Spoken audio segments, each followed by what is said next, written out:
February 9, 10, 11 3 ದಿನಗಳ ಕಾಲ ಗ್ರಾಮ ಚಲೋ ಅಭಿಯಾನ ನಡೀತಾ ಇದೆ.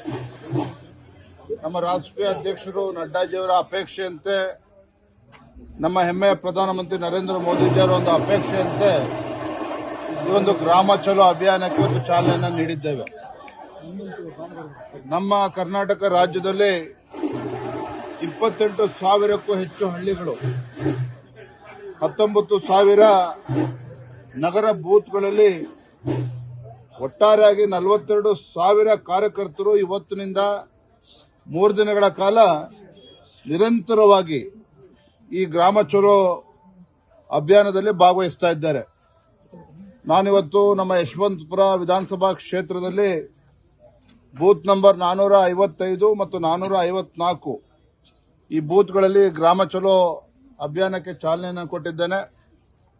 ಹೆಮ್ಮೆಯ ಪ್ರಧಾನಮಂತ್ರಿ ನರೇಂದ್ರ ಮೋದಿಜಿಯವರ ಒಂದು ಕನಸು 2047ನೇ ಇಸ್ವಿಗೆ ಭಾರತ ವಿಕಸಿತ ಭಾರತ ಆಗಿ ಪರಿವರ್ತನೆ ಆಗಬೇಕು ಅಂತ ಹೇಳಿದ್ರೆ, ಭಾರತ ಸಂಪೂರ್ಣವಾಗಿ ಅಭಿವೃದ್ಧಿ ರಾಷ್ಟ್ರವಾಗಿ ಪರಿವರ್ತನೆ ಆಗಬೇಕು ಅಂತ ಹೇಳಿದ್ರೆ ಗ್ರಾಮಗಳು ಕೂಡ ಸಂಪೂರ್ಣವಾಗಿ ಅಭಿವೃದ್ಧಿ ಆಗಬೇಕು ಮತ್ತು ಸಮಾಜದ ಕಟ್ಟಕಡೆಯ ವ್ಯಕ್ತಿಗೂ ಕೂಡ ಸವಲತ್ತುಗಳು ಸಿಗಬೇಕು.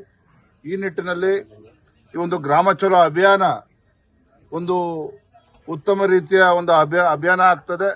ಈ ಅಭಿಯಾನದ ಮುಖೇನ ಪ್ರತಿಯೊಂದು ಗ್ರಾಮ, ಪ್ರತಿಯೊಂದು ಮನೆಗೂ ಕೂಡ ಭಾರತೀಯ ಜನತಾ ಪಾರ್ಟಿ ಕಾರ್ಯಕರ್ತರು ತಲುಪುವುದರ ಮುಖೇನ ಕೇಂದ್ರ ಸರ್ಕಾರ ನರೇಂದ್ರ ಮೋದಿಜಿಯವರ ನೇತೃತ್ವದಲ್ಲಿ ಕೊಟ್ಟಿರತಕ್ಕಂಥ ಜನಪರ ಯೋಜನೆಗಳು, ಎಲ್ಲ ಯೋಜನೆಗಳನ್ನು ಮನೆ ಮನೆಗೆ ತಲುಪಿಸ್ತಕ್ಕಂಥದ್ದು ಮತ್ತು ಸಂಪೂರ್ಣವಾಗಿ ನಮ್ಮ ಕಾರ್ಯಕರ್ತರು ತೊಡಗಿಸಿಕೊಂಡು ಎಲ್ಲರನ್ನೂ ಕೂಡ ಗ್ರಾಮಗಳಿಗೆ ತಳ್ಳುತ್ತಾ ಇರತಕ್ಕಂಥದ್ದು ಭಾರತೀಯ ಜನತಾ ಪಾರ್ಟಿಗೆ ಮುಂದಿನ ದಿನಗಳಲ್ಲಿ ದೊಡ್ಡ ಶಕ್ತಿಯನ್ನು ನೀಡುತ್ತದೆ. ಈ ಅಭಿಯಾನವನ್ನು ನಾನು ಬಹಳ ಸಂತೋಷದಿಂದ ಇವತ್ತು ಚಾಲನೆಯನ್ನು ನೀಡಿದ್ದೇನೆ.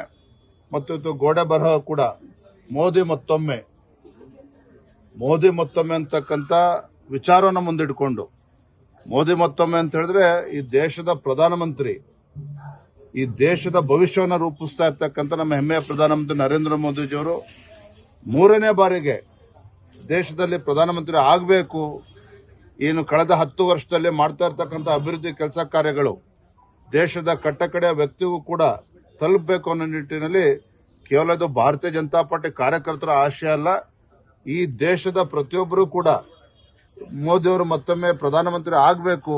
ಆಗ ಮಾತ್ರ ಈ ದೇಶ ಸಂಪೂರ್ಣವಾಗಿ ಅಭಿವೃದ್ಧಿ ಆಗ್ತದೆ ಮತ್ತು 2047 ಇಸ್ವಿಗೆ ಒಂದು ಅಭಿವೃದ್ಧಿ ರಾಷ್ಟ್ರವಾಗಿ ಹೊರಹೊಮ್ಮುತ್ತದೆ ಸಾಧ್ಯ ಆಗ್ತದೆ. ಅಮಿತ್ ಶಾ ಜಿಯವರ ಕಾರ್ಯಕ್ರಮ ಕೊಂಚ ಬದಲಾವಣೆ ಆಗಿದೆ. ಈಗಿರ್ತಕ್ಕಂಥ ಪ್ರಕಾರ 10ನೇ ತಾರೀಕು ರಾತ್ರಿ ಮೈಸೂರಿಗೆ ನೇರವಾಗಿ ತಲುಪ್ತಾರೆ. ದೆಹಲಿಯಿಂದ 10 ರಾತ್ರಿ ಮೈಸೂರಿಗೆ ತಲುಪ್ತಾರೆ. 11 ಬೆಳಗ್ಗೆಯಿಂದ ಚಾಮುಂಡಿ ಬೆಟ್ಟ ತಾಯಿಯ ದರ್ಶನ ಪಡೆದುಕೊಂಡು ವಿವಿಧ ಕಾರ್ಯಕ್ರಮದಲ್ಲಿ ಭಾಗವಹಿಸಿ ಮತ್ತೆ ಸಂಜೆ ಸುತ್ತೂರು ಜಾತ್ರೆಯಲ್ಲೂ ಕೂಡ ಭಾಗವಹಿಸ್ತಾರೆ. ಸಂಜೆ ಭಾರತೀಯ ಜನತಾ ಪಾರ್ಟಿ ಕಾರ್ಯಕರ್ತರ ಸಭೆನೂ ಕೂಡ ಆಯೋಜನೆ ಮಾಡ್ತಾರೆ. ಚರ್ಚೆ ನಡೀತಾ ಇದೆ. ಸರ್, ಈಗ ಸಿದ್ದರಾಮಯ್ಯವರ ಮಾಂಸಾಹಾರ ಸೇವನೆ ಮತ್ತೆ ವಿವಾದ. ನಿನ್ನೆ ಮಧ್ಯಾಹ್ನ ದೆಹಲಿಯಲ್ಲಿ ಖರ್ಗೆ ಅವರ ನಿವಾಸದಲ್ಲಿ ಮಾಂಸಾಹಾರ ಸೇವನೆ ಮಾಡಿ ನಿನ್ನೆ ರಾತ್ರಿ ಜಗದ್ಗುರುಗಳು, ಸುತ್ತೂರು ಜಗದ್ಗುರುಗಳ ಗದ್ದುಗೆಗೆ ಭೇಟಿ ಕೊಟ್ಟಿದ್ದಾರೆ ಸರ್. ಕಾಂಗ್ರೆಸ್, ಸಿದ್ದರಾಮಯ್ಯ ಸೇರಿ ಕಾಂಗ್ರೆಸ್ ನಾಯಕರು. ಬಹಳ ದುರಾದೃಷ್ಟ.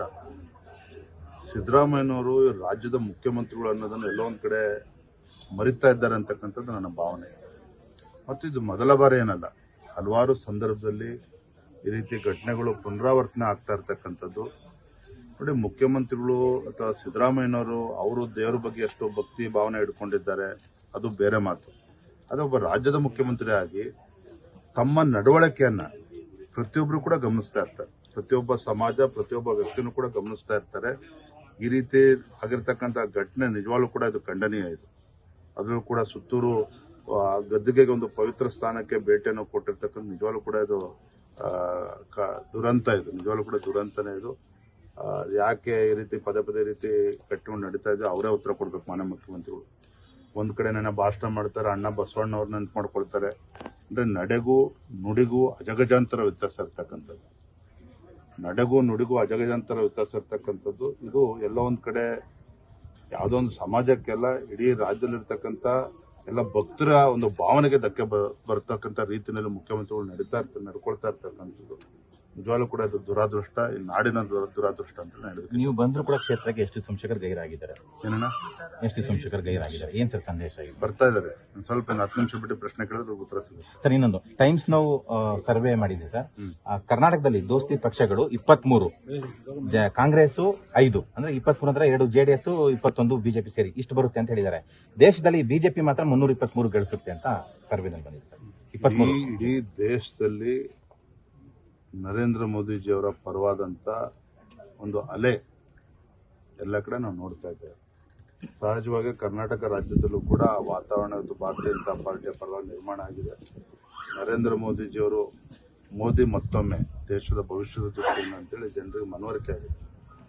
ಕರ್ನಾಟಕ ರಾಜ್ಯದಲ್ಲಿ ನಮ್ಮ ಮುಂದೆ ಇರತಕ್ಕಂಥ ಗುರಿ ಎಲ್ಲ ಕ್ಷೇತ್ರಗಳನ್ನು ಭಾರತೀಯ ಜನತಾ ಪಾರ್ಟಿ JDS ಒಗ್ಗಟ್ಟಾಗಿ ಗೆಲ್ಲಬೇಕು ಅಂತಕ್ಕಂಥದ್ದು. ಒಂದಂತೂ ನಿಮ್ಗೆ ಭರವಸೆ ಕೊಡ್ತೇನೆ, 28 ಕ್ಷೇತ್ರಗಳ ಮತ ಎಣಿಕೆ ನಡೀತಕ್ಕಂಥ ಸಂದರ್ಭದಲ್ಲಿ ಒಂದೊಂದು ಸೀಟು ಗೆಲ್ಲೋದಕ್ಕೂ ಕೂಡ ಕಾಂಗ್ರೆಸ್ನವರು ಪರಿತಪಿಸ್ತಾರೆ. ಆ ರೀತಿ ವಾತಾವರಣ ಈಗಾಗಲೇ ನಿರ್ಮಾಣ ಆಗಿದೆ. ನಮಗಂತೂ ಸಂಪೂರ್ಣ ವಿಶ್ವಾಸ ಇದೆ.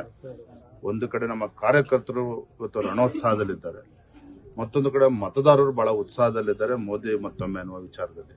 ನಮಗೆ ವಿಶ್ವಾಸ ಇದೆ, ಭಾರತೀಯ ಜನತಾ ಪಾರ್ಟಿ ಮತ್ತು JDS ಇಬ್ಬರು ಒಟ್ಟಾಗಿ ಒಂದಾಗಿ ನಮ್ಮ ಅವತ್ತು ಹೇಳ್ತಾ ಇದ್ದೇನೆ, we will have 100% strike rate. ಇನ್ನು ನಮ್ಮ ಚಾನಲ್ ಸಬ್ಸ್ಕ್ರೈಬ್ ಮಾಡಿಲ್ಲ ಅಂದ್ರೆ ಈಗಲೇ ಸಬ್ಸ್ಕ್ರೈಬ್ ಮಾಡಿ, ಶೇರ್ ಮಾಡಿ, ಲೈಕ್ ಮಾಡಿ.